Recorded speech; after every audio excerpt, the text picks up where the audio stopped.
Vous serez tous sur le chauffeur poids lourd première.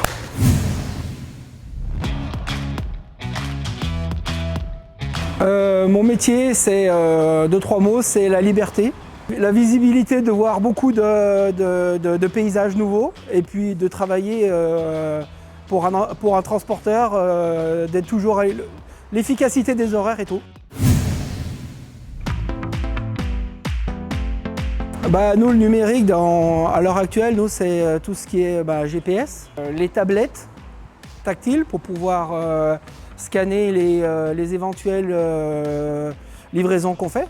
Il y a aussi tout ce qui est pareil, c'est des scanettes qu'on appelle pour scanner nos produits qu'on livre. Et on a un retour aussi pour pouvoir, quand il y a un problème, on peut avec les tablettes numériques, on peut avoir un retour, on a un retour avec ça.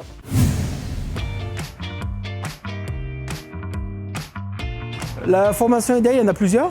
On peut passer par le CAP conducteur, avec un bac pro. Moi, dans mon cas, c'était une reconversion professionnelle via l'Aftral pour un titre pro. C'est-à-dire, ça englobe le titre pro, le permis, le code, la conduite. Ça englobe aussi la FIMO, c'est-à-dire toutes les spécificités du métier. Les législations en cours comme la RSE, c'est le règlement social européen pour tout le monde, pour tous les chauffeurs européens. Et puis on a l'ADR de base pour tous les chauffeurs, ça c'est la matière dangereuse.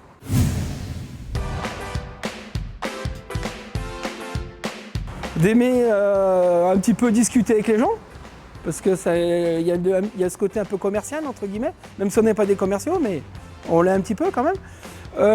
D'aimer aussi rouler, c'est le principal. Et puis surtout ce côté un peu imprévu des journées. Les contraintes, c'est que on est obligé de respecter les horaires d'ouverture des entreprises, ce qui n'est pas forcément toujours évident. Des fois, on se trouve porte fermée, on est obligé d'attendre que ça ouvre. C'est ça. Il faut aussi se dire que des fois, on peut tomber sur des bouchons, on peut avoir des accidents, on peut se perdre sur une route, ainsi de suite, ainsi de suite.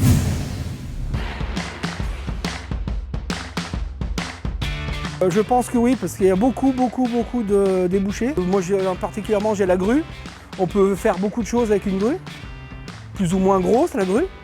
Il peut y avoir du transport de marchandises, transport de matières dangereuses, il y a transport de frigorifiques, il y a des camions-citernes, il y a beaucoup de choses. Oui, j'en vois de plus en plus. Des femmes qui arrivent dans le métier. Elles font un petit peu plus attention, voire beaucoup plus attention que les hommes sur la conduite et le matériel.